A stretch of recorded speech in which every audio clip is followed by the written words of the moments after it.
Welcome back guys. और आज का लेक्चर हम स्टार्ट करेंगे एक बहुत अच्छे कोट के साथ जो कि सर ने ही प्रोवाइड किया है।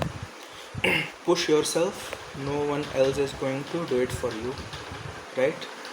तो आज का जो लेक्चर है तो हम लोग जैसे मशीन स्टार्ट करने वाले हैं, लेकिन मशीन स्टार्ट करने से पहले जो इसेंशियल जो भी चीज़ें हैं जो हमें मशीन पढ़ने में हेल्प करेंगी, हमको वो सब पढ़ते हुए चलना है, ठीक है। तो पहला लेक्चर में हमने मटेरियल से रिलेटेड चीज़ें देख ली थी और अब दूसरे लेक्चर में हम और आगे की चीज़ें देखेंगे। मटेरियल से रिलेटेड नहीं, लेकिन इलेक्ट्रोमैग्नेटिक इंडक्शन वगैरह से लॉरेंट्ज़ फोर्स, ये सब हम लोग देखेंगे जो हमें बहुत ही हेल्पफुल होगा हमारे आगे के मशीन पढ़ने के लिए, ठीक है। देखो, सबसे पहले आता है हमारा राइट हैंड थंब रूल। तो राइट हैंड थंब रूल क्या कहता है कि अगर एक स्ट्रेट लॉन्ग वायर है, ठीक है, और उसमें करंट फ्लो कर रहा है, राइट। तो अगर हम उस वायर को ऐसे पकड़ें कि हमारा अंगूठा उस करंट जिधर फ्लो कर रहा है उस डायरेक्शन को रिप्रेजेंट करे, तो हमारी फिंगर जो फिर अब हम और अपने हाथ को पूरा खुला रखे हुए हैं, अरे सॉरी, मुट्ठी से पकड़ लिए, तो जो हमारी उंगलियों का कर्ल है, राइट, वो हमें बताएगा डायरेक्शन ऑफ मैग्नेटिक फील्ड। ये कब होगा? ये तब होगा जब करंट जो है वो एक स्ट्रेट वायर में, ठीक है, स्ट्रेट वायर में जब करंट फ्लो हो रहा। अगर करंट एक लूप में फ्लो हो रहा है जैसे यहाँ पे हो रहा है, ठीक है, तो उस केस में क्या करते हैं हम कि जिधर का भी करंट जिस तरफ फ्लो कर रहा है, ठीक है, हम उस तरफ अपना हाथ को कर लेते हैं, ठीक है। मतलब उस डायरेक्शन में जिधर करंट जिस डायरेक्शन में फ्लो कर रहा है हम उंगली को उस डायरेक्शन में ले जाके कर्ल करते हैं, ठीक है। तो हमारा जो अंगूठा रहेगा उस केस में पॉइंट करेगा मैग्नेटिक फील्ड डेंसिटी को या डायरेक्शन ऑफ मैग्नेटिक फील्ड को, कि मैग्नेटिक फील्ड का डायरेक्शन किधर लग रहा है, ठीक है। अब हम देखते हैं cross product of two vectors, ठीक है, यानी कि ए क्रॉस बी या बी क्रॉस ए, इस तरह की चीज़ों को हम क्या करते हैं वो देखते हैं।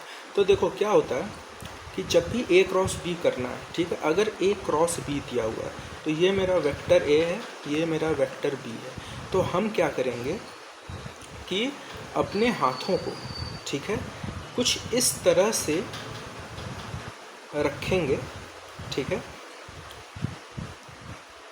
हम अपने हाथ को, राइट हैंड के जो उंगलियां हैं, जो 4 फिंगर्स हैं, उसको हम ए पे अलाइन कर देंगे, ठीक है, और वहाँ से हम बी की ओर अपने उंगलियों को मोड़ेंगे, ठीक है। तो हम अब अपने उंगलियों को बी की तरफ कर्ल कर रहे हैं।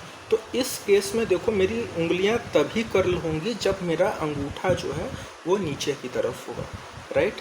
यानी कि हमारा अंगूठा क्या बताएगा? इस क्रॉस प्रोडक्ट का डायरेक्शन, ठीक है। क्रॉस प्रोडक्ट का डायरेक्शन, क्रॉस मतलब ये अंदर जा रहा है, ठीक है। अगर ये डॉट रहता तो ऊपर आता है, एक मिनट, डॉट मतलब ये बाहर आ रहा होता, क्रॉस मतलब अंदर जा रहा होता। अच्छा, अंदर जाने का केस देख लिए, बाहर कैसे आ रहा होगा? तो अगर हम, ठीक, अगर हम अपनी उंगलियों को इस बार बी पे रखें, ठीक है, और क्योंकि बी क्रॉस ए का हम केस देख रहे हैं, ठीक है, तो अब हमको अपने फिंगर्स को कर्ल करना है ए के डायरेक्शन में। तो अगर करके देखोगे तो ये पता चलेगा ये तभी मुमकिन है जब हमारा अंगूठा जो है वो ऊपर की ओर जा रहा हो। तो इस प्रोडक्ट का जो डायरेक्शन है मैग्नेटिक फील्ड का वो ऊपर की तरफ है, ठीक है। तो हमको ये पता चल गया कि डायरेक्शन ऑफ क्रॉस प्रोडक्ट क्या होगा। अगर ए क्रॉस बी है तो नीचे की ओर और बी क्रॉस ए है तो ऊपर की ओर। ये कोई फिक्स नहीं है, ये हमको हर बार हाथ से चेक करके देखना होगा, ठीक है। जैसे यहाँ पे भी देखो, जब ए पे है, ठीक है, ए पे हमने उंगलियाँ रखी और बी की ओर अपनी उंगलियों को कर्ल किया, तो हम देखते हैं कि हमारे अंगूठे को ऊपर की ओर ही होना पड़ेगा। तो ए क्रॉस बी जो है वो हमें मिल गया, राइट। अब हम देखते हैं लॉ ऑफ इलेक्ट्रोमैग्नेटिज्म कुछ, ठीक है। तो पहला है एम्पियर्स लॉ। तो एम्पियर लॉ में क्या होता है, देखो यहाँ पे देखो, क्या है कि हमने एक एम्पीरियन लूप हम मान लेते हैं, हमने एक लूप लेते हैं जिसका नाम हम रख देते हैं पहली बात तो एम्पीरियन लूप। तो यहाँ देखो ये एम्पीरियन लूप दिख रही है, ठीक है। अब देखो अगर अच्छा इस एम्पीरियन लूप में देखो एक I1 करंट ऊपर की ओर एक्ट कर रही है, I2 करंट ऊपर की तरफ एक्ट कर रही है, I3 करंट जो है वो नीचे की तरफ एक्ट कर रही है, और I4 करंट जो है वो एम्पीरियन लूप का हिस्सा नहीं है, वो बाहर है, तो इसको हम एक्सक्लूड कर सकते हैं, ठीक है। ये यहाँ पे इसीलिए डेमोन्स्ट्रेट किया गया है कि अगर कभी बाहर फिगर में आ जाए तो उसको नहीं लेना है, ठीक है, क्योंकि हम उसी को लेंगे जो हमारे एम्पीरियन लूप के अंदर आ रहा है, ठीक है। अभी हम ये समझ गए। तो अब क्या होता है, देखो H क्या होता है, मैग्नेटाइजिंग फील्ड होता है, ठीक है, या फिर मैग्नेटिक फील्ड इंटेंसिटी होती है, ठीक है। तो हम क्या करते हैं कि इस एम्पीरियन लूप के किसी भी एक स्मॉल पार्ट dl पे, किसी भी इस मतलब ये पूरा लूप है, ठीक है, इस पूरे लूप पे किसी भी स्मॉल पार्ट dl पे हम मैग्नेटिक फील्ड इंटेंसिटी चेक करते हैं, ठीक है। तो ये हमें करना होता है। तो अब देखो ये कैसे निकलेगा, ये निकलेगा हमें मैग्नेटिक किसी भी यूनिट लेंथ या किसी भी एक पर्टिकुलर लेंथ पे कितनी मैग्नेटिक फील्ड इंटेंसिटी है, ये हमें बताएगा उस एम्पीरियन लूप में जो करंट है, ठीक है, वो करंट का डायरेक्शन जो है वो हमको बताएगा कि कितना इसका स्ट्रेंथ होने वाला है, कितने दूरी तक क्या स्ट्रेंथ वगैरह है, ये हमको ये बताएगा, ठीक है। तो कैसे बताएगा, देखो ये मेरा एम्पीरियन लूप है, अब इसमें करंट की डायरेक्शन यहाँ पे शो की गई है कि इधर को है, ठीक है। अब अगर करंट की डायरेक्शन, ठीक है, सॉरी करंट की डायरेक्शन नहीं, लूप की डायरेक्शन जो है वो हमने एंटी क्लॉकवाइज ले ली है, ठीक है। तो अगर हमने लूप की डायरेक्शन एंटी क्लॉकवाइज ली है और अगर हमने इसी लूप के डायरेक्शन में, ठीक है, तो हमें मैग्नेटिक फील्ड भी देना पड़ेगा, ठीक है। तो जो मैग्नेटाइजिंग फोर्स है वो भी हमको लूप के डायरेक्शन में लगाना होगा। तो अगर लूप का डायरेक्शन एंटी क्लॉकवाइज है तो मैग्नेटिक स्ट्रेंथ की भी जो डायरेक्शन होगी वो एंटी क्लॉकवाइज होगी। तो अब देखो जब हम एंटी क्लॉकवाइज करते हैं, ठीक है, तो फिर से अब इस डायरेक्शन पे अपने फिंगर्स को ला के रखो, ठीक है। जब अपने फिंगर्स ला के रखते हैं और देखो ये जो लूप है ये ऐसे अंदर की ओर आ रहा है, तो हमको भी अपने फिंगर्स को अंदर की ओर कर्ल करना होगा, और उस केस में हमारा अंगूठा जो है वो ऊपर करंट की डायरेक्शन को बताएगा, ठीक है। यहाँ पे ऊपर देखो कि अगर हम करंट की डायरेक्शन को लूप में लेते थे तो हमको मैग्नेटिक फील्ड मिलता था, ठीक है, मैग्नेटिक फील्ड की डायरेक्शन मिल जाती थी। और अगर हम मैग्नेटिक फील्ड की डायरेक्शन को देखेंगे तो हमको वहाँ से करंट की भी डायरेक्शन मिल जाएगी, राइट। तो अब यहाँ पे हम क्या देखते हैं कि लूप जो है एंटी क्लॉकवाइज डायरेक्शन में है, मैग्नेटाइजिंग स्ट्रेंथ या मैग्नेटाइजिंग फील्ड जो है एंटी क्लॉकवाइज डायरेक्शन में है।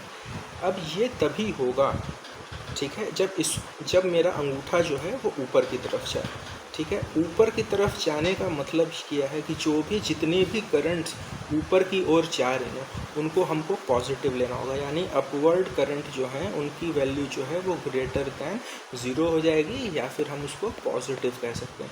और जितनी करंट नीचे की ओर है, ठीक है, उसको हमको डाउनवर्ड लेना होगा, यानी कि नेगेटिव लेना होगा, और I4 को तो एक्सक्लूड हम कर ही रहे हैं। तो जो मेरा लाइन इंटीग्रल है, ठीक है, ओवर अ लेंथ dl, ठीक है, तो वो किसके बराबर आया, दोनों I1 + I2 - I3 के बराबर आया। अगर यही मान लो मेरा जो लूप था वो क्लॉकवाइज डायरेक्शन में होता तो हमको क्या कर मतलब लूप क्लॉकवाइज डायरेक्शन में होता तो हमको जो H है वो भी क्लॉकवाइज डायरेक्शन में देना पड़ता, ठीक है। तो अब देखो अगर हम क्लॉकवाइज डायरेक्शन में देते, ठीक है, क्लॉकवाइज डायरेक्शन में देते तो इस बार जो है हमको अपनी फिंगर्स को कर्ल करने के लिए, राइट, हमारे अंगूठे को नीचे होने की ज़रूरत थी, ठीक है। और नीचे होने का मतलब करंट अंदर की ओर जाती उस समय। तो उस केस में हम क्या करते, I3 को पॉजिटिव लेना पड़ता, -I1 प्लस सॉरी थोड़ा इसमें उस केस में क्या करना पड़ता, उस केस में हमको करना पड़ता I3 - I1 - I2, ठीक है। अब हम देखते हैं कुछ मैग्नेटिक कॉमन कॉन्फ़िगरेशंस देखेंगे मैग्नेटिक फील्ड के। तो देखो यहाँ पे क्या है कि अगर हम एक करंट कैरिंग कंडक्टर या फिर हम एक कंडक्टर को ले लें, ठीक है, और उस कंडक्टर की लेंथ इनफाइनाइट हो, ठीक है, अब इसमें से हम करंट को फ्लो करा रहे हैं, ठीक है, करंट को फ्लो करा है, डायरेक्शन भी दिया हुआ है। तो उस केस में इस करंट की वजह से एक मैग्नेटिक फील्ड प्रोड्यूस होगी। तो उस मैग्नेटिक फील्ड का इन्फ्लुएंस कहाँ तक जा रहा है, ठीक है, वो पता करने का एक फॉर्मूला होता है, वो होता है H=I/2πr, जहाँ पे r या तो रेडियस ऑफ द लूप है या कह सकते हो डिस्टेंस फ्रॉम वायर है up to which influence of magnetism can be felt, ठीक है।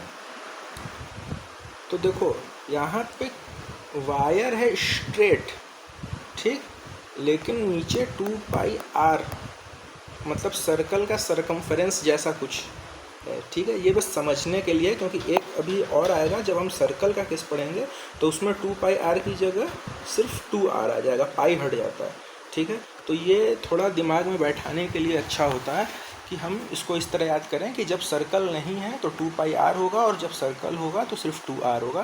देखो नीचे यहाँ दिखा देता हूँ, ये Ni/2r है, ठीक है।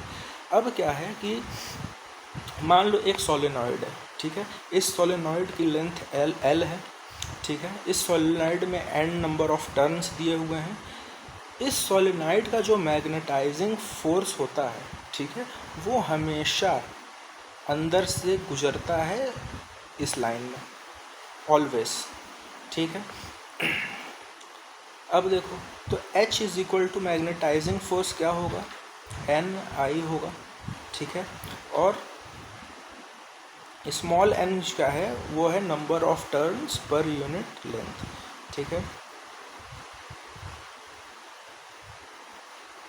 तो हमारा जो फॉर्मूला आता है वो आता है H=Ni/2r, और ये बताता है कि magnetising field strength of a solenoid, ठीक है, of length l with n number of turns carrying current I, ठीक है। अब मान लो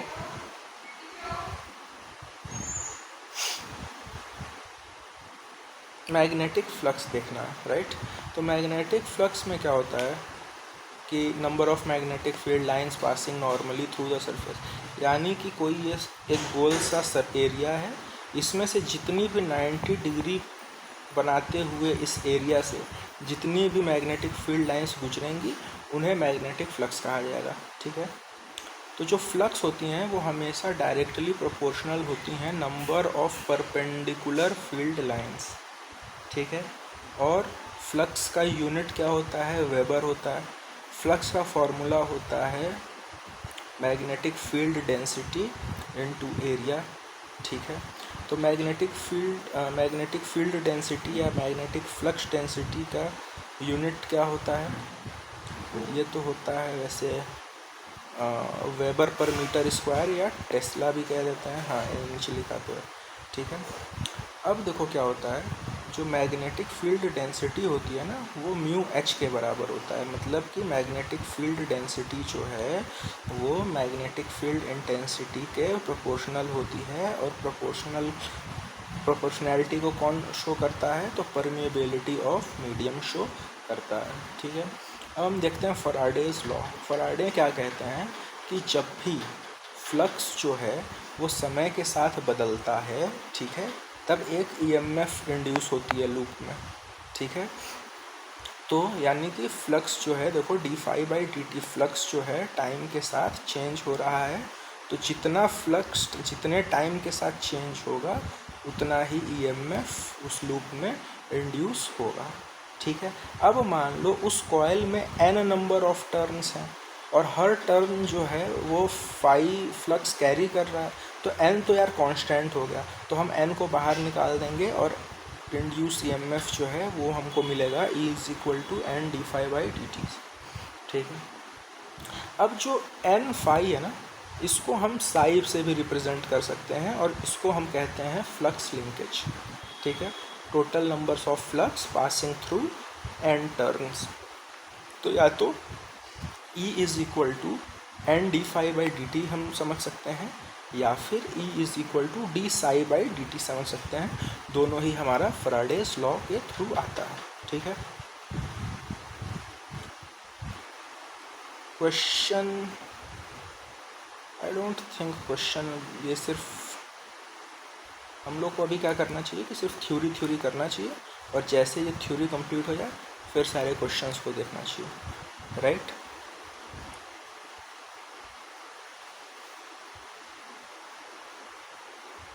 या फिर आओ देख ही लिया जाएगा, चलो देखते हुए चलते हैं।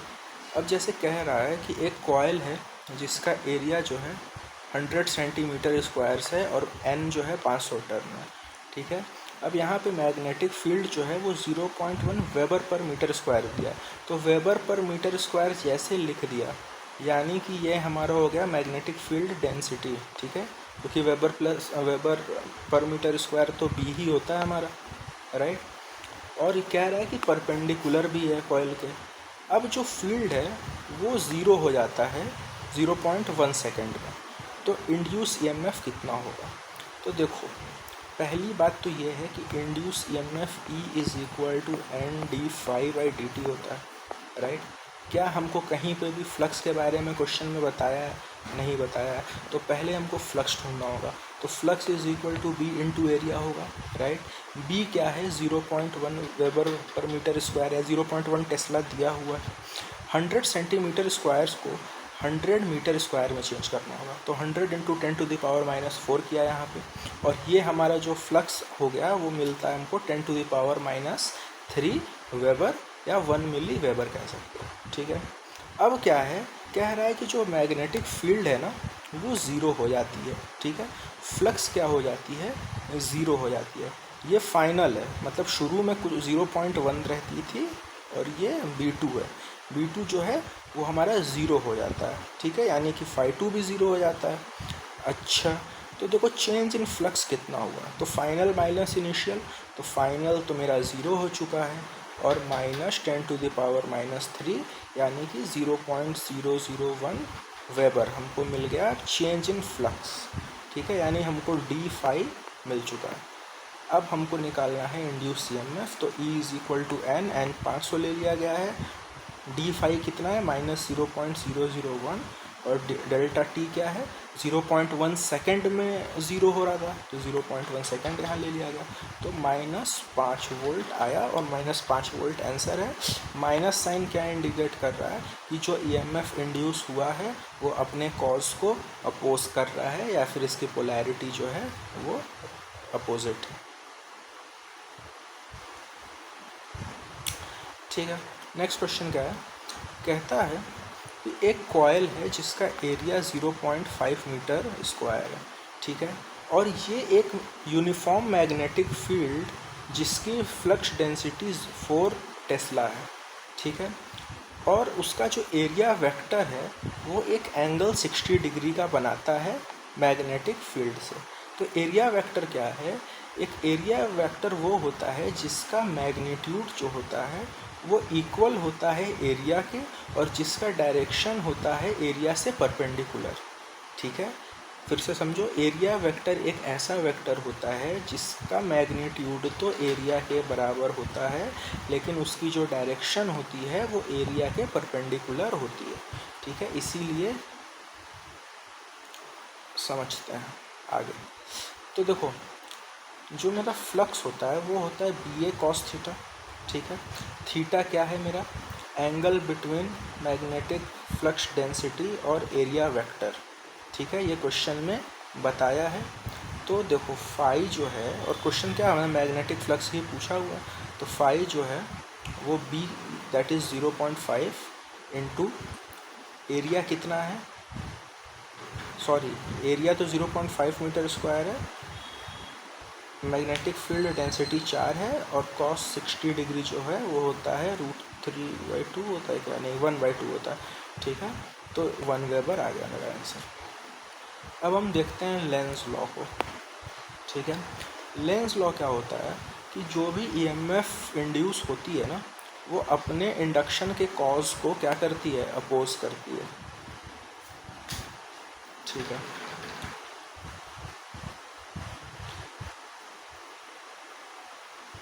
तो जो नेगेटिव साइन होता है फैराडेज लॉ में, वही अपोजिशन को शो करता है। तो इस हिसाब से मेरा जो E होता है इंड्यूस EMF वो होता है E is equal to minus N d phi by D t, where negative sign indicates opposition. अब देखते हैं लेंस लॉ को समझते हैं यार, ये इम्पोर्टेंट है थोड़ा। देखो जैसे क्या है कि ये मेरा कॉइल है, ठीक है, कॉइल है। यहाँ से हमने क्या किया, एक एक्सटर्नल मैग्नेट को लिया, ठीक है, और इस एक्सटर्नल मैग्नेट को हमने क्या किया, इस कॉइल के तरफ भेजा। जैसे ही हम इसको इस कॉइल की तरफ भेजेंगे तो यहाँ पे जो देखो पहले यहाँ पे पहले से ही मैग्नेटिक फील्ड लाइंस इसके आसपास होंगी, अब ये भी इसके पास आ गया तो मैग्नेटिक फील्ड लाइंस तो यहाँ पे बढ़ जाएंगी, ठीक है, बढ़ेंगी, यानी कि मैग्नेटिक फ्लक्स डेंसिटी जो है वो बढ़ रही है, ठीक है। अब जब मैग्नेटिक फ्लक्स डेंसिटी बढ़ रही है तो क्या होगा कि, और समय के साथ बढ़ रही है, ठीक है, यानी कि समय के साथ बढ़ रही है, तो क्या होगा कि यहाँ पे करंट इंड्यूस होने लगेगा, ठीक है, करंट इंड्यूस होने लगेगा इस वायर में या इस कॉइल में। अच्छा, तो करंट जो इंड्यूस होगा ना वो इस तरह से इंड्यूस होगा कि वो फ्लक्स को अपोज करे। क्या करे, फ्लक्स को अपोज करे, मतलब वो कुछ ऐसा चाहेगा कि जो मैग्नेटिक फील्ड डेंसिटी बढ़ रही है ना वो घटने लगे, क्योंकि बढ़ रही है, बढ़ना ही कॉज है इस समय यहाँ पे EMF के इंड्यूस होने का, क्योंकि ये इसके पास जा रहा था, ठीक है। तो देखो क्या होगा कि जब हम बार मैग्नेट को अप लेके जाते हैं, ठीक है, तो जो मैग्नेटिक फील्ड का जो मतलब ये मेरा जो कॉइल है ऊपर, उसका जो मैग्नेटिक फील्ड या मैग्नेटिक फ्लक्स डेंसिटी है ना वो घटने लगता है। अरे घटने लगता है, वो कैसे घटेगा, तो देखो क्या होता है। जो ये मैग्नेटिक फ्लक्स डेंसिटी कॉइल का है, देखो करंट तो इंड्यूस हो रही है, ठीक है, समझना। तो करंट जो है वो इंड्यूस ऐसी होनी चाहिए कि जो कॉइल का मैग्नेटिक फील्ड डेंसिटी है वो घटना चाहिए। तो वो कैसे घटेगा समझना। तो अगर यहाँ पे देखो जो डायरेक्शन मेंशन की गई है कि इस कॉइल में करंट जो है वो राइट से लेफ़्ट की ओर जा रहा है, ठीक है। अब जब राइट से लेफ़्ट की ओर जाएगा तो अब तुम क्या करो कि इस पे अपना हाथ रखो, ठीक है, अपने हाथ को ऐसे करके रखो इसी डायरेक्शन में, और अब तुम क्या है कि अपन इस कॉइल को लपेटना चाहो, ठीक है। तो जब तुम लपेटोगे तो तुम देखोगे कि तुम्हारा अंगूठा नीचे की तरफ है, ठीक है, अंगूठा नीचे की तरफ है, यानी कि जो तुम्हारा मैग्नेटिक फील्ड का डायरेक्शन है वो नीचे की तरफ है। और हमने यही तो कहा कि कॉइल क्या करेगी, इसको, क्योंकि ये जो पास में जा रहा है इसके वजह से मैग्नेटिक फील्ड यहाँ पे बढ़ता चला जा रहा है, वो उसको कम करना चाहेगी। और उसको कम कैसे करेगी, नीचे होने का मतलब यहाँ पे नॉर्थ पोल इंड्यूस होगा, और नॉर्थ क्या करेंगे, एक दूसरे को रेपल करेंगे, ठीक है। तो अब देखो ये जो करंट है ये मेरा बाहर की ओर जा रही है, यहाँ पे एक रेजिस्टर लगा दो, ठीक है, रेजिस्टर लगा दिया। तो रेजिस्टर जब हमने लगा दिया तो यहाँ पे क्या है कि करंट जहाँ से इंटर करेगी वो पॉजिटिव टर्मिनल होगा और ये हमारा नेगेटिव टर्मिनल होगा, ठीक है। तो पोलैरिटी ऑफ वोल्टेज जो रेजिस्टेंस के पास है वही जो है पोलैरिटी इंड्यूस EMF की भी हो जाएगी, ठीक है। और उस केस में E जो है हमारा N-d∅dt आएगा। यहाँ पे निगेटिव साइन इसलिए नहीं लिया है क्योंकि हमने पहले ही अपोजिशन को इंक्लूड कर लिया है कंसिडरेशन में, ठीक है। B कॉइल को नीचे लेना ही हमारा अपोजिशन को कोर्स ऑफ एक्शन में इंक्लूड कर लेना था, ठीक है। फिर हम देखते हैं और लेंस लॉ क्या होता है, ठीक है। अच्छा ये लेंस लॉ ही चल रहा था, ठीक है। अब देखो सेकंड केस समझते हैं। वही कॉइल है, ठीक है, वही मैग्नेट है। अब इस मैग्नेट को हम नीचे की ओर लेके जा रहे हैं। देखो इसका जो नॉर्थ है ना तो ये तो मैग्नेटिक फील्ड तो इससे निकलेगी यहीं से, राइट। तो देखो अब क्या हुआ कि ये ऊपर की ओर जा रहा है, मैग्नेटिक फील्ड इसकी यहाँ से निकल रही है, लेकिन हम इसको पीछे की ओर खींच रहे हैं।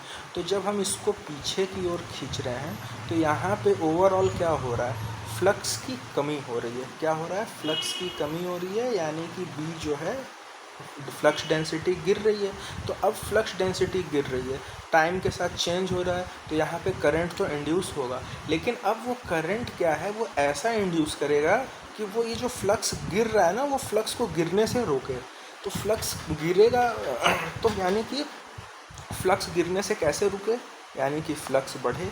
और फ्लक्स कब बढ़ेगा, जब करंट की ऐसी डायरेक्शन हो कि वो फ्लक्स को बढ़ाए। तो करंट की वो डायरेक्शन क्या होगी, ठीक है। तो इस केस में देखो, हम अपने फिंगर्स को इधर की ओर पॉइंट करके इसको इधर की ओर अपनी उंगलियों को जब घुमाएंगे तो हम देखते हैं कि हमारा अंगूठा जो है वो ऊपर की तरफ है, ठीक है। तो हमारा अंगूठा ऊपर की तरफ आया, ठीक। अब देखो इस बार करंट जो है वो नीचे से बाहर निकल रही है, और नीचे से बाहर निकलने का मतलब पॉजिटिव टर्मिनल यहाँ पे है, नेगेटिव टर्मिनल यहाँ पे है। इस रेजिस्टेंस की पोलैरिटी ही इंड्यूस ईएमएफ की पोलैरिटी है, ठीक है। अब देखो थर्ड केस समझते हैं। इस केस में क्या है कि नॉर्थ पोल नीचे कर दिया है, साउथ पोल ऊपर कर दिया है, ठीक है। अब क्या है कि ये नीचे की ओर जा रहा है, दूर जा रहा है, ठीक। तो जो फ्लक्स है वो क्या हो रहा है, घट रहा है, ठीक है। फ्लक्स घट रहा है, तो जो कॉइल का फ्लक्स है वो इसको घटने नहीं देगा। वो इसको क्या करेगा, घटने नहीं देगा, वो सपोर्ट करेगा। और वो सपोर्ट कैसे करेगा, तो वो सपोर्ट ऐसे करेगा कि ये जो नीचे की ओर जा रहा है ना, तो इसकी वजह से क्या है कि मेरा फ्लक्स रिड्यूस हो रहा है।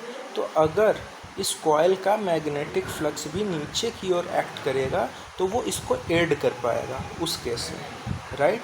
तो यहाँ का फ्लक्स कॉइल का नीचे कैसे जाएगा, जब हमारा करंट का डायरेक्शन जो है इस डायरेक्शन में होगा, ठीक है। तब हमारा अंगूठा जो है वो नीचे की ओर जाएगा और हमारा पोलैरिटी हम यहाँ पे देख सकते हैं, ठीक है। तो इससे क्या होगा कि एक्सटर्नल मैग्नेटिक फील्ड कम होगा। अच्छा, as magnet moves away from coil, phi क्या होगा, घटेगा, और करंट ऐसा इंड्यूस होना चाहिए जो सपोर्ट करे। तो जब हम इसको मैग्नेट को अप करेंगे तो उस केस में क्या होगा, हमारा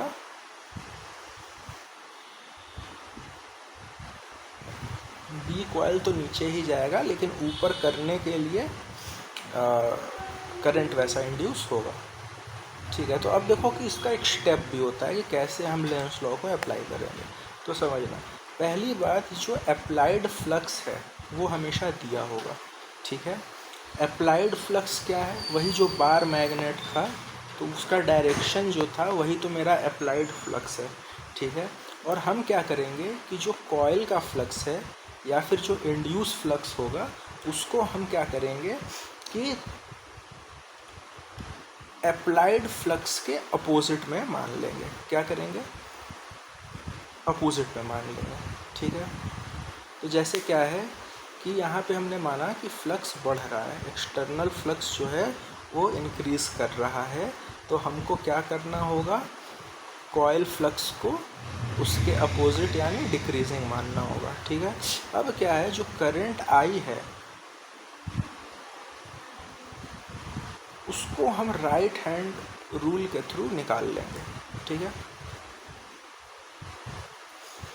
तो जिधर की ओर भी देखो क्या हो रहा था, सुनो समझाते हैं। इसमें थोड़ा उल्टा बोल रहा है। जैसे क्या था कि वहाँ पे हमने पहले देख लिया एक्सटर्नल मैग्नेटिक फील्ड का डायरेक्शन हम देख लेते थे, ठीक है। फिर हम ये एज्यूम करते थे कि अगर इसको ये चीज़ होने से रोकना है तो मैग्नेटिक फील्ड का डायरेक्शन ऊपर क्या होना चाहिए, और वो मैग्नेटिक फील्ड लाने के लिए हम करंट का डायरेक्शन एज्यूम कर लेते थे अपना राइट हैंड रूल के हिसाब से कि लेफ़्ट होगा कि राइट होगा। इसमें क्या कह रहा है, इस मेथड में ये कह रहा है कि तुम क्या करो कि जो अप्लाइड मैग्नेट का डायरेक्शन है तुम उसके अपोजिट मान लो उसको, क्या कहते हैं, जो कॉइल का फ्लक्स है। और कॉइल का फ्लक्स को तुम अब राइट हैंड रूल, क्योंकि राइट हैंड रूल से दोनों चीज़ पता चल सकता है ना, करंट के डायरेक्शन से हम बी पता कर सकते हैं और बी के डायरेक्शन से हम करंट पता कर सकते हैं। तो इस हमने क्या किया, यहाँ बी को हमने अपोजिट मान लिया है, ठीक है, और वहाँ से हम करंट के डायरेक्शन को एज्यूम कर लेंगे, ठीक है। अब इस करंट को हम क्या करेंगे, रेजिस्टर से क्या बोलते हैं, पास करवा देंगे और हमको इंड्यूस ईएमएफ का पोलैरिटी पता चल जाएगा। ये बल्कि ज़्यादा इजी मेथड है। इसको देखो ऊपर समझाते हैं फिर से, अगर अभी तक नहीं समझ में आया तो इस बार इस मेथड से और अच्छे से क्लियर हो जाएगा। देखो क्या करना है, जस्ट अ मिनट।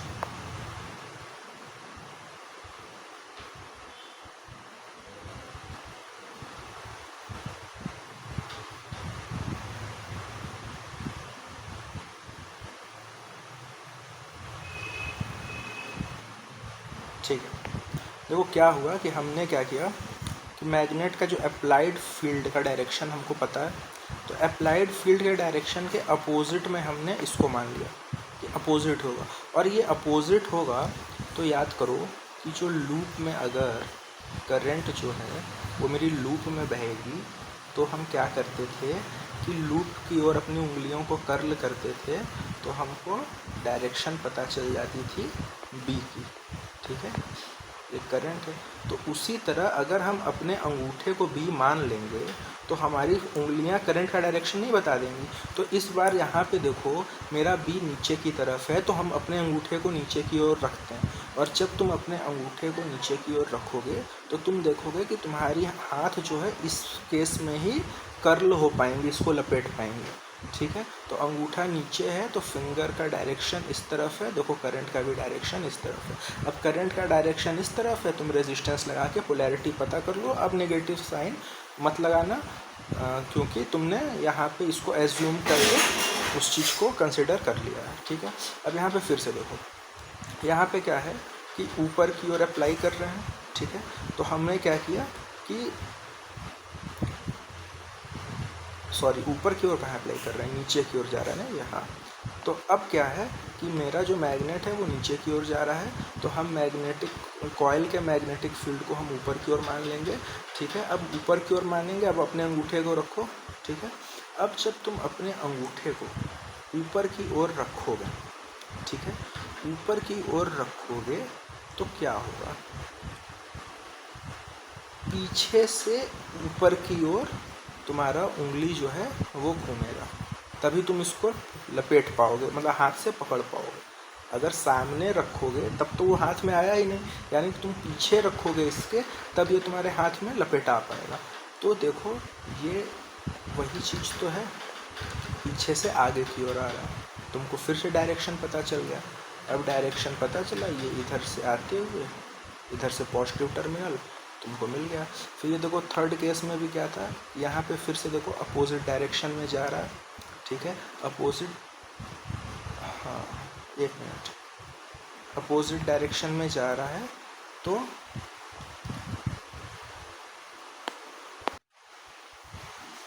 इस थर्ड वाले पॉइंट में कुछ कन्फ्यूजन है, इसको आगे डिस्कस करते हैं, इसमें कुछ प्रॉब्लम है, ठीक है, उस मेथड से प्रॉब्लम है। बाकी जो पहले मेथड से बताया था उसमें उससे कोई प्रॉब्लम नहीं है, उससे हो जाएगा, ठीक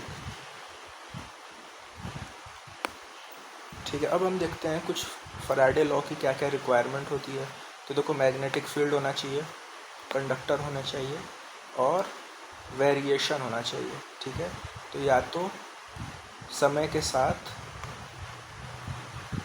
मैग्नेटिक फील्ड के साथ समय बदलता रहे, ठीक है, या तो मैग्नेटिक फील्ड के साथ स्पेस बदलता रहे, यानी या तो कंडक्टर मूव करे या तो समय, ठीक है, मैग्नेटिक फ्लक्स मूव करे।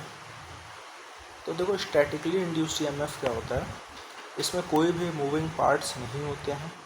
ईएमएफ जो इंड्यूस होता है वो इसलिए होता है क्योंकि जो मेरा बी होता है वो समय के साथ चेंज होता रहता है, टाइम वेरिंग नेचर होता है, मैग्नेटिक फील्ड का, इस वजह से ईएमएफ इंड्यूस होता है, इसीलिए इसको ट्रांसफार्मर ईएमएफ भी कहते हैं। तो इसमें जो हमारा मैग्नेटिक फील्ड डेंसिटी होता है ना, वो फंक्शन ऑफ टाइम होता है। अब देखो, flux is equal to magnetic field density into area होता है, पर ट्रांसफार्मर में एरिया तो कांस्टेंट होता है, ठीक है। अब जब एरिया कांस्टेंट हो गया तो जो इंड्यूस ईएमएफ होता है वो N D phi by D t तो होता है, और एन तो कांस्टेंट है और एरिया भी कांस्टेंट है, तो सिर्फ d v by D t हो गया, राइट। तो अब इंड्यूस ईएमएफ में क्या है कि अगर हमने उसकी पोलैरिटी को भी कंसिडर किया, अपोजिशन को कंसिडर किया, तो E is equal to minus N D phi by D t, ठीक है। Minus N is number of turns, A is area, and d v by D t, ठीक है, यही होगा। ये बस ये इसका एनालॉगस है, ये इसका एनालॉगस है, माइनस साइन को ले लिया गया। तो ट्रांसफार्मर में जो इंड्यूस ईएमएफ होता है वो minus number of turns into area d v by D t होता है, ठीक है। डायनेमिकली इंड्यूस ईएमएफ में क्या होता है ना कि कंडक्टर और मैग्नेटिक फील्ड के बीच में एक रिलेटिव मोशन होता है, या तो मैग्नेटिक फील्ड मूव करती है, ठीक है, और कंडक्टर स्टेशनरी होता है, या तो कंडक्टर मूव करता है और मैग्नेटिक फील्ड स्टेशनरी होती है। ये रोटेटिंग मशीन्स में यूज होता है। अच्छा देखो, फराडे के लिमिटेशन क्या है। तो जो फराडे का लिमिटेशन ये है कि फराडे लॉ ये एज्यूम करता है कि जो फ्लक्स है वो पास हो रहा है हर एक टर्न से, ठीक है, कॉइल के हर एक टर्न से पास हो रहा है, और वो आइडेंटिकल है, सारे कॉइल्स क्या हैं, आइडेंटिकल हैं, और कोई भी लीकेज नहीं है। तो ये एजम्पशन सिर्फ तभी सटीक बैठता है जब जितने भी नंबर ऑफ टर्न्स हैं कॉइल में वो टाइटली बंधे हुए हों तब, ठीक है, उसमें भी कुछ तो लीकेज आने का डर रहता है ये। अब देखो मोशनल ईएमएफ क्या होता है, ठीक है। तो मोशनल ईएमएफ क्या होता है, डायनेमिकली इंड्यूस्ड ईएमएफ को ही हम मोशनल ईएमएफ कह सकते हैं, यानी कि कंडक्टर या मैग्नेटिक फील्ड के मोशन में आए चेंज की वजह से जो इंड्यूस ईएमएफ मिल रहा है उसको हम बोलते हैं मोशनल ईएमएफ। तो देखो यहाँ पे ये जो क्रॉस सारे बने हैं वो बता रहे हैं कि मैग्नेटिक फील्ड का जो डायरेक्शन है वो अंदर की तरफ है, ठीक है, यानी कि ये एक मैग्नेटिक फील्ड दे रखी है। उस मैग्नेटिक फील्ड के अंदर ये एल लेंथ की, ठीक है, एक कंडक्टिंग रॉड को डाल दिया गया, ठीक है, यानी कि एक कंडक्टर डाल दिया। अब उस कंडक्टर को, ठीक है, इस डायरेक्शन में हमने v वेलोसिटी से मूव करा दिया, ठीक है।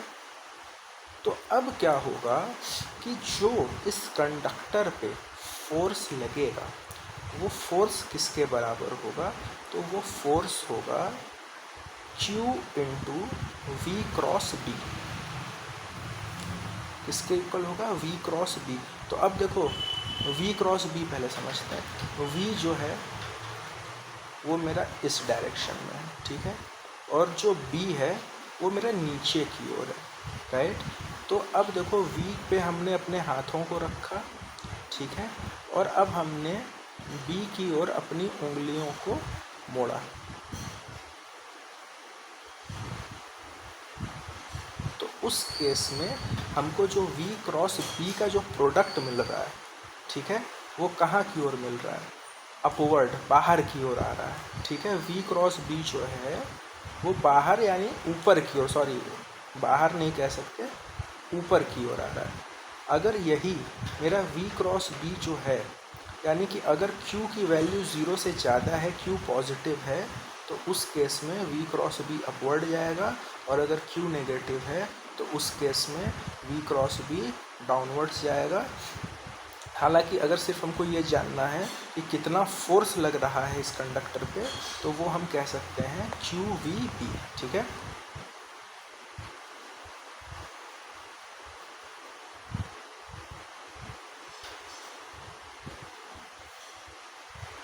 ठीक है, इस केस में एक और चीज़ होता है कि जितने पॉजिटिव चार्जेस हैं ना, जब ये वेलोसिटी v से मूव करता है तो पॉजिटिव चार्ज ऊपर एक्यूमुलेट हो जाते हैं और नेगेटिव चार्ज जो है वो नीचे एक्यूमुलेट होने लगता है, ठीक है।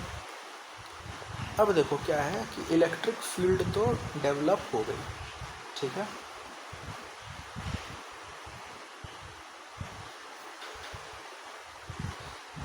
इलेक्ट्रिक फील्ड क्यों डेवलप हुई? क्योंकि ऊपर पॉजिटिव चार्ज एक्यूमुलेट कर रहे थे, नीचे जो है नेगेटिव चार्ज एक्यूमुलेट कर रहे थे। अच्छा, एक चीज़ ये समझने की बात ये है यहाँ पे कि मैंने कहा कि पॉजिटिव चार्ज ऊपर एक्यूमुलेट हो गए और नेगेटिव चार्ज जो है वो मेरे नीचे एक्यूमुलेट हो गए। तो हमें ये कैसे पता कि जब भी एक कंडक्टर एक मैग्नेटिक फील्ड में मूव कर रहा है तो मेरे किस तरफ पॉजिटिव चार्ज एक्यूमुलेट होंगे और किस तरफ नेगेटिव चार्ज एक्यूमुलेट होंगे, राइट। तो देखो इसका क्या ट्रिक होता है कि पहली बात हमको ये पता है कि चार्ज तो एक्यूमुलेट हो रहा है, राइट। अब जब चार्ज एक्यूमुलेट हो रहा है तो एक ईएमएफ इंड्यूस होगा, ठीक है। और वो ईएमएफ जो है वो होता है V cross B into DL। अभी इसमें नहीं ध्यान देना है, वो समझते हैं अभी, ठीक है। तो V और B का क्रॉस प्रोडक्ट हो रहा है, राइट। तो V जो है किधर है? इधर को है। B तो मेरा अंदर नीचे की ओर है, ठीक है।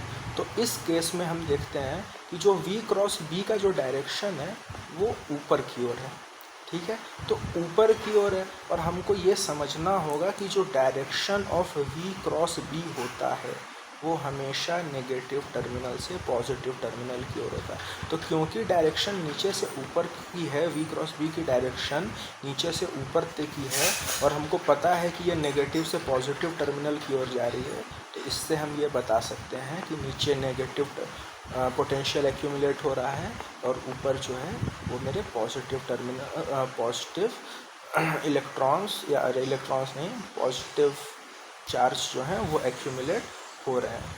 अब ये भी हम देखते हैं कि जो मेरा B और V ये दोनों तो 90 डिग्री पे थे ही, लेकिन जो मेरा L है वो भी 90 डिग्री पे है, ठीक है। यानी ये तीनों आपस में म्यूचुअली परपेंडिकुलर डायरेक्शन में अलाइंड है। तो अगर मैग्नीट्यूड की बात बोलें कि कितना ईएमएफ जनरेट होगा जब भी एक कंडक्टर एक मैग्नेटिक फील्ड में मूव करेगी, तो वो होगा BLV साइन थीटा भी होता है, क्योंकि 90 डिग्री पे, क्योंकि यहाँ पे परपेंडिकुलर है तो साइन 91 है इसलिए यहाँ पे दिखाया नहीं गया है, नहीं तो E is equal to BLV sine theta होता है, ठीक है।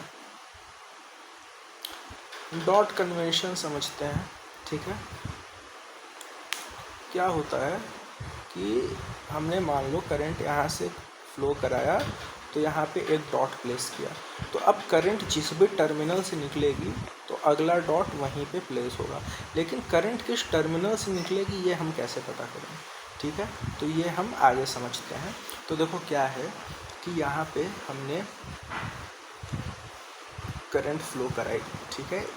ए टर्मिनल से हमने करंट दी तो ए पे एक डॉट प्लेस कर दिया। अब जो है सेकंड डॉट जो है फिगर में तो वैसे बना हुआ है, लेकिन सी या डी में कैसे हम कैसे पता करेंगे कि ये सी पे रखाएगा या डी पे रखाएगा।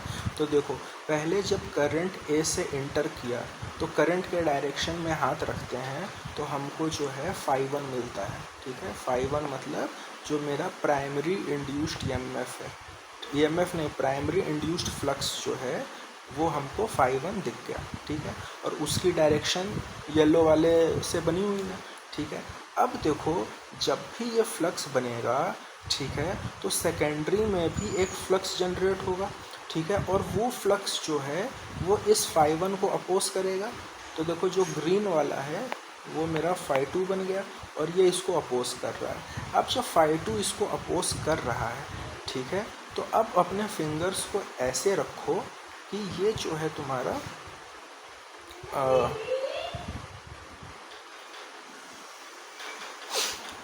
इसको ऐसे हमको रखना है कि हमको अपना डायरेक्शन पता चल जाए कि करंट जो है वो किस टर्मिनल से बाहर को जा रही है। अच्छा जी, तो ठीक है। तो अब देखो ये जो मेरा फ्लक्स है ये ऐसे को जा रहा है, ठीक है, सेकेंडरी फ्लक्स φ2। तो ये जो है इसको अंगूठा मान लो, ठीक है। तो अब ऊपर के डायरेक्शन में अंगूठा रखोगे तो आपका हाथ जो है वो ऐसे आएगा, ठीक है, और इस डायरेक्शन में वो मुड़ेगा, ठीक है। तो देखो ये जो है इस डायरेक्शन में ही तो मुड़ रहा है, सब देखो ऐसे जा रहा है और इधर को मुड़ रहा है, ठीक है। तो यहाँ से हमको पता चल गया कि सी से करंट बाहर को जाएगी। उसी तरह देखो फिर से जब हमने I1 पे डॉट प्लेस किया, करंट आया तो ये मेरा Φ1 हो गया, ठीक है। Φ1 हो गया तो ये जो है ये मेरा Φ2 इंड्यूस हो गया। अब Φ2 जब इंड्यूस हो गया तो इस बार क्या है, फिर से वो ऊपर की तरफ है, ऊपर की तरफ है। तो मेरा करंट का डायरेक्शन तो यही है, ठीक है। लेकिन अब देखो जो कॉइल है वो बाहर को यहाँ से निकल रही है, ठीक है। तो इस बार मेरा डी पे प्लेस हो गया। अब देखो फिर से यहाँ पे देखो, अब करंट जो है वो पीछे से आ रही है और डायरेक्शन इस तरफ है। तो जो मेरा इंड्यूस EMF इंड्यूस वो है Φ1, वो क्या है, इस डायरेक्शन में। तो इसको अपोज करने के लिए Φ2 का ये डायरेक्शन होगा, ठीक है। और Φ2 का जब ये डायरेक्शन हुआ ग्रीन वाले का और वो नीचे की तरफ है, ठीक है।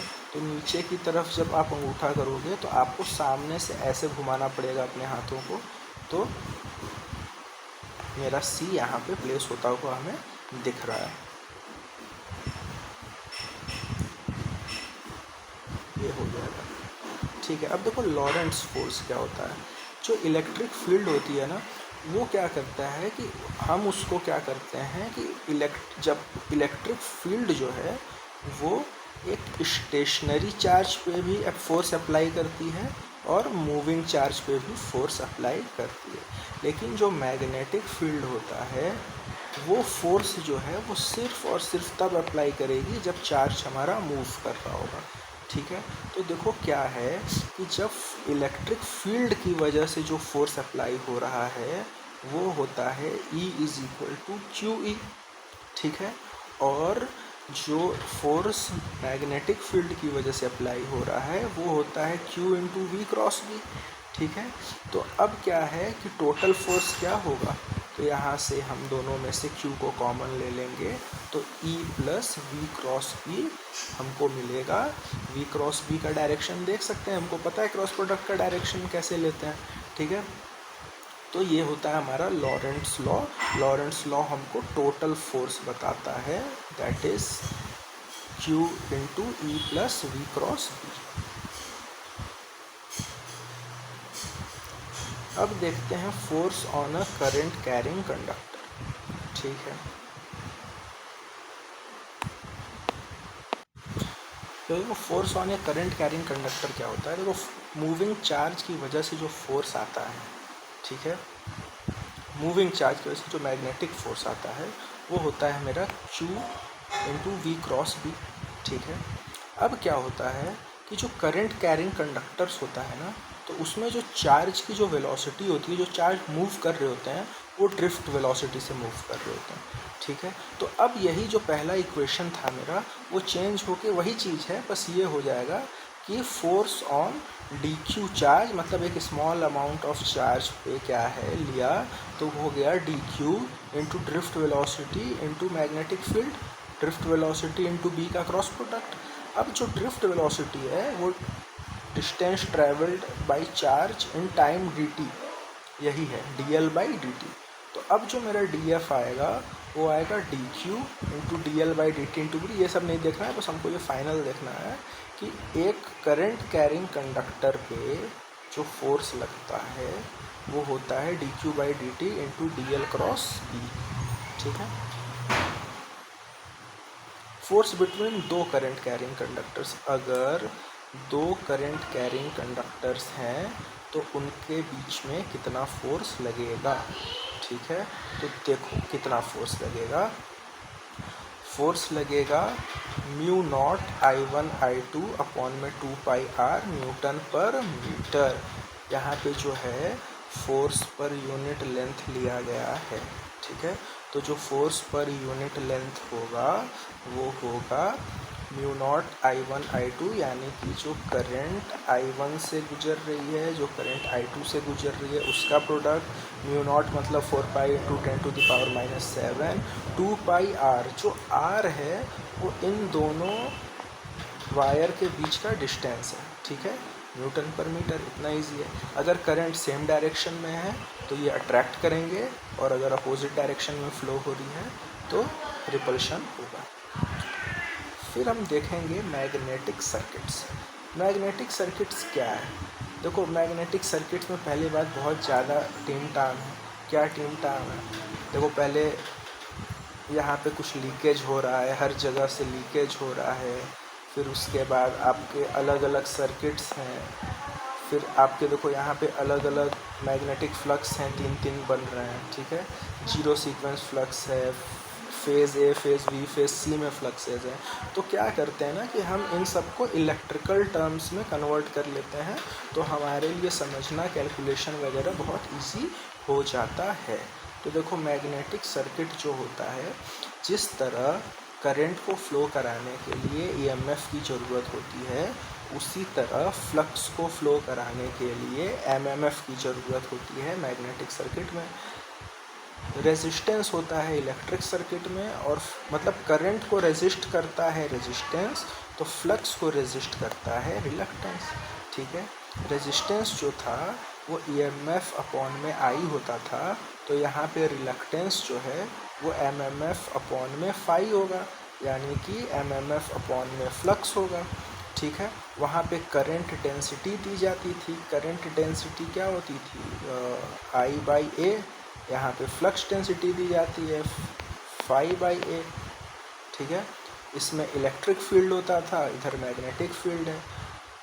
इलेक्ट्रिक सर्किट में कंडक्टिविटी का कॉन्सेप्ट था, यहाँ परमिएबिलिटी का कॉन्सेप्ट है। यहाँ पे करंट डेंसिटी जो है वो J = सिग्मा ई से दिखाते थे। यहाँ पे मैग्नेटिक फ्लक्स डेंसिटी को हम म्यू एच से शो करते हैं। और देखो, कंडक्टेंस जो है वो 1/r को हम कंडक्टेंस बोलते थे, और यहाँ पे 1/ रिलक्टेंस को हम परमिएंस बोलेंगे, ठीक है। वो सीरीज़ मैग्नेटिक सर्किट क्या होता है कि एक मैग्नेटिक सर्किट ऐसा जिसके हर हिस्से में एक ही मैग्नेटिक फील्ड हो, ठीक है। तो देखो, यहाँ पे मैग्नेटिक फील्ड जो है, भले यहाँ पे थोड़ा डिस्टॉर्शन होके जा रहा है, लेकिन इस पूरे स्ट्रक्चर में एक ही मैग्नेटिक फ्लक्स होके गुजर रहा है, ठीक है। पाथ एक ही है, ठीक है। यहाँ पे एयर गैप के पास जो फ्लक्स लाइन्स हैं, जो एयर गैप से होके गुजर रहे हैं और थोड़ा सा ये डाइवर्ज हो जा रहे हैं एक दूसरे से, उसी को हम बोलते हैं फ्रिंजिंग, यानी spreading of flux lines in air gap, ठीक है। ये मेरा आयरन कोर है, और यहाँ से जब करंट पास कराते हैं तो मैग्नेटिक फ्लक्स जनरेट होता है, और वो पूरे कॉइल को, पूरे कोर को लिंक करता है। अब देखो, पैरेलल मैग्नेटिक सर्किट में क्या होता है कि यहाँ पे एक मेरा एन टर्न का कॉइल है, इसमें से जब हमने ईएमएफ सोर्स लगा के करंट को भेजा, ठीक है, तो फ्लक्स जनरेट हुआ। अब देखो, ये फ्लक्स यहाँ पे एयर गैप से होता हुआ एक फ्लक्स जो है वो इसको लिंक किया, तो जो इधर वाले को लिंक कर रहा है वो इसको लिंक नहीं कर रहा है, और जो इधर वाले को लिंक कर रहा है वो इसको लिंक नहीं कर रहा है, यानी फ्लक्स जो है वो 2 हिस्सों में बट गया, ठीक है। सेम जिस तरह पैरेलल सर्किट में करंट 2 हिस्सों में बट जाया करते थे, उसी तरह यहाँ पे देखो फ्लक्स हमारे 2 हिस्सों में बट गए।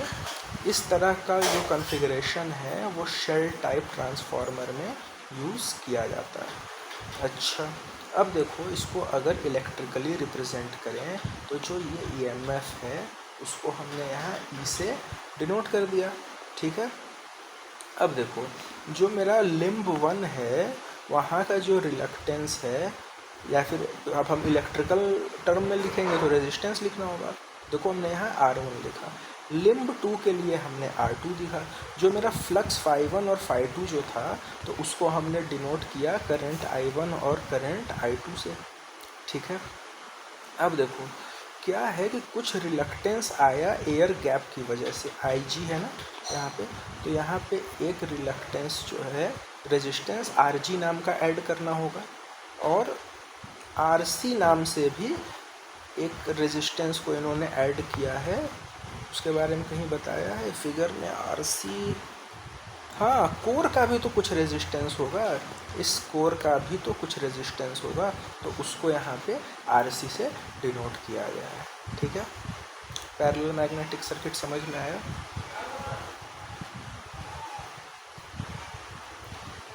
अब देखो क्या है कि ये कोर है, यहाँ से हमने प्राइमरी करंट दिया, यहाँ से मेरा इस एरिया से मेरा मैग्नेटिक फ्लक्स जो है वो गुजर रहा है। अब इस फ्लक्स को हमने मान लिया एम्पीरियन लूप। ठीक है, तो क्या है कि जो मैग्नेटिक फील्ड इंटेंसिटी है over a small distance dl जो है वो किसके बराबर होगा, वो होगा करंट इनक्लोज्ड, जितना करंट इनक्लोज कर रहा है उस एरिया में या उस लेंथ पे वो होगा।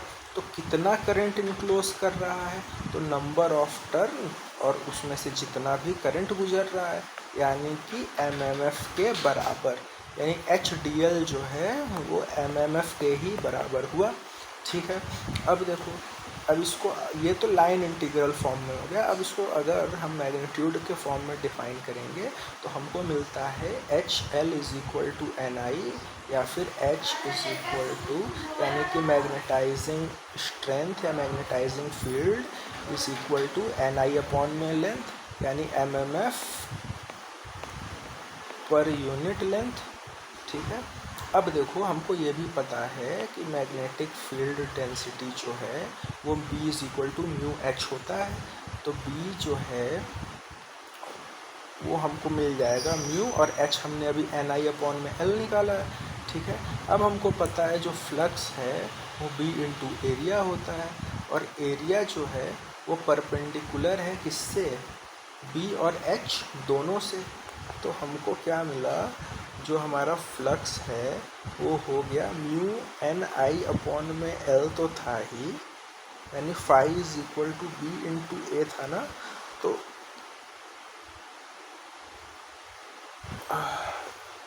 तो हमने क्या किया कि एरिया इंटू B क्या था, म्यू NI अपॉन L था। ठीक है, तो म्यू NI अपॉन में L डाल दिया और एरिया A से डिनोट किया हुआ। ठीक है, तो अब क्या है कि अब NI जो है वो तो मेरा MMF है, तो इसको F लिख दिया और बाकी के हिस्से को नीचे लेके आ गए। तो हमको क्या मिला कि जो मेरा फ्लक्स है वो है मेरा MMF अपॉन में रिलक्टेंस। ठीक है, अब मीन लेंथ ऑफ कोर क्या होता है, देखो हमको पता है कि जब हम यहाँ से करंट को पास करते हैं तो बहुत ढेर सारी मैग्नेटिक फील्ड ऑफ लाइंस इस कोर से होके गुजरेंगी। ठीक है, तो जो सबसे बीच से जो गुजर रही है ना, उस वही हम उस कोर का मीन लेंथ उसको मान लेते हैं। ठीक है, मतलब जो field line, magnetic field line core के सेंटर से होके गुजरेगी उसको हम मीन लेंथ ऑफ कोर बोल देते हैं। रिलेक्टेंस तो L अपॉन म्यू ए होता है, और म्यू क्या होता है, म्यू नॉट म्यू आर होता है। ठीक है, तो म्यू नॉट 4.2×10⁻³ मीटर होता है ये। अब इसी सर्कमफेरेंस को जो ये L है ना यहाँ पे रिलेक्टेंस के फॉर्मूले में जो L आता है वो मीन लेंथ ही होता है। ठीक है, यानी कि वो सर्कमफेरेंस होता है या मीन लेंथ पाथ होता है। ठीक है,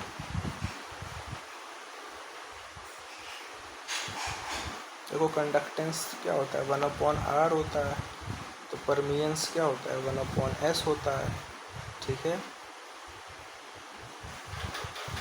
और जिस तरह 1/r क्या होता है, ρl/a होता है, और 1/r तो 1/ρ जो है वो हो जाएगा कंडक्टिविटी और a/l होता है।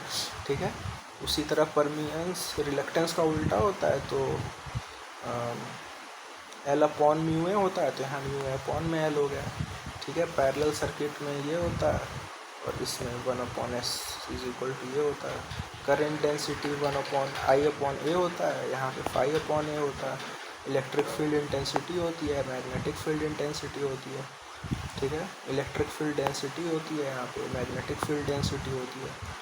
एनर्जी डेंसिटी में क्या होता है, 1/2 साइलेन E² लेते हैं, एनर्जी डेंसिटी में 1/2 म्यू H² लेते हैं। ठीक है, वो जानेंगे। अब हम देखने वाले हैं फ्रिंजिंग इफेक्ट को। तो जो spreading of magnetic field lines होता है due to the edges of the core, उसी को फ्रिंजिंग बोलते हैं। देखो यहाँ से फ्रिंजिंग हो रही है, ठीक है। तो अब क्या है, जब लार्ज एयर गैप है, तो क्या है कि फ्रिंजिंग ज़्यादा हो रही है, और फ्रिंजिंग ज़्यादा होने की वजह से जो इफेक्टिव एरिया है वो भी ज़्यादा है। जब इंटरमीडिएट एयर गैप है तो लार्ज एयर गैप के कंपैरिजन में फ्रिंजिंग कम हुई है, यानी इफेक्टिव एरिया भी रिलेटिवली कम है। और जब स्मॉल एयर गैप है तो फ्रिंजिंग एकदम नहीं होती है, ठीक है। तो क्या होता है कि जो क्रॉस सेक्शनल एरिया है फ्रिंजिंग से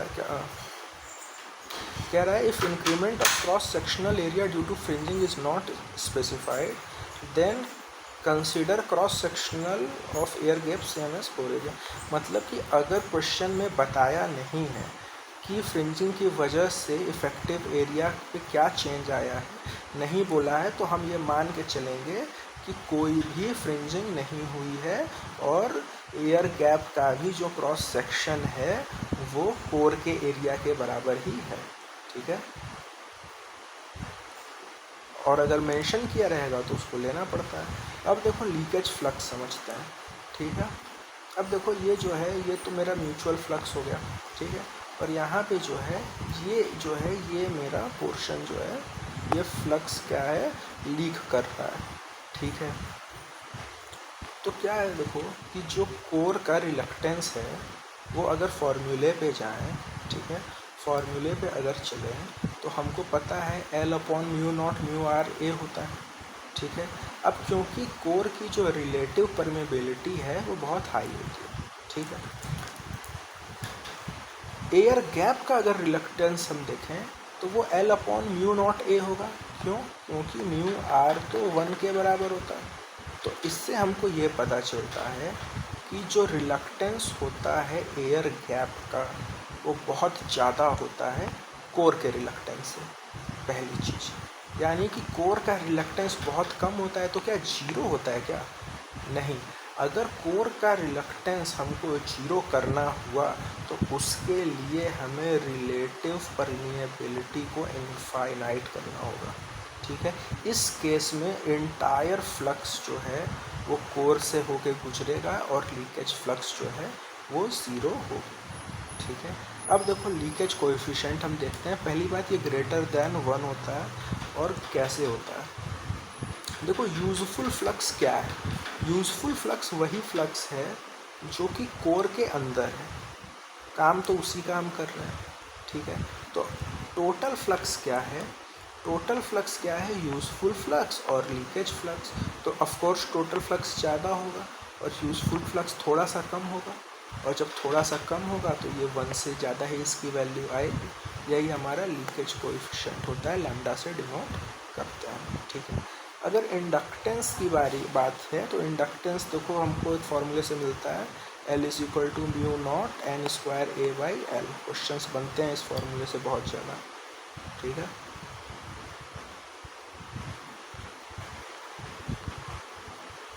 ठीक है, अब हम देखते हैं टोरॉइड क्या होता है।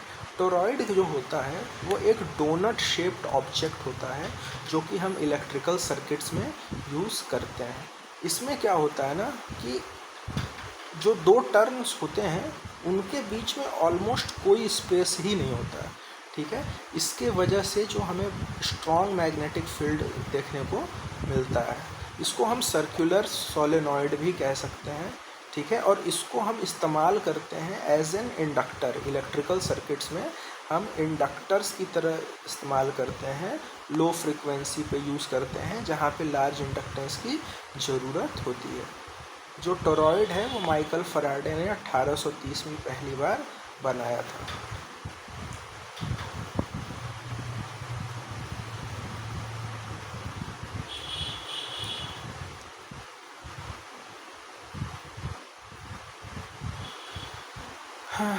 कॉन्सेप्ट ऑफ मैग्नेटाइजिंग करंट क्या होता है? Current drawn from the source in order to produce magnetic field is called as magnetizing current, ठीक है। तो हमको पता है जो एमएमएफ होता है वो बराबर होता है फ्लक्स इनटू रिलक्टेंस, ठीक है। जैसे V is equal to I R होता है, उसी तरह M M F is equal to flux into reluctance होता है, ठीक है। तो अब क्या है, जो करंट है ना, ये फ्लक्स, अब एन तो फिक्स है, ठीक है। तो जो मेरा फ्लक्स है वो डिपेंड किस पे करेगा, मैग्नेटाइजिंग करंट पे ही करेगा। तो अगर हम मैग्नेटिक पाथ में एयर गैप को इंट्रोड्यूस करते हैं तो क्या होगा, एयर गैप को इंट्रोड्यूस करने से जो एयर गैप का रिलक्टेंस है वो बहुत ज़्यादा हो जाएगा, ठीक है। तो इसी वजह से जो सेम अमाउंट ऑफ फ्लक्स के लिए ज़्यादा मैग्नेटिक करंट की ज़रूरत होगी, क्योंकि रिलक्टेंस ज़्यादा है। तो इस रिलक्टेंस एयर गैप का रिलक्टेंस ज़्यादा है, तो इस एयर गैप में मैग्नेटिक फ्लक्स गुजारने के लिए हमको बहुत हाई मैग्नेटाइजिंग करंट की ज़रूरत पड़ेगी, ठीक है। और इसके साथ ये लेक्चर यहीं पे ख़त्म होता है। Have a nice day guys, thank you.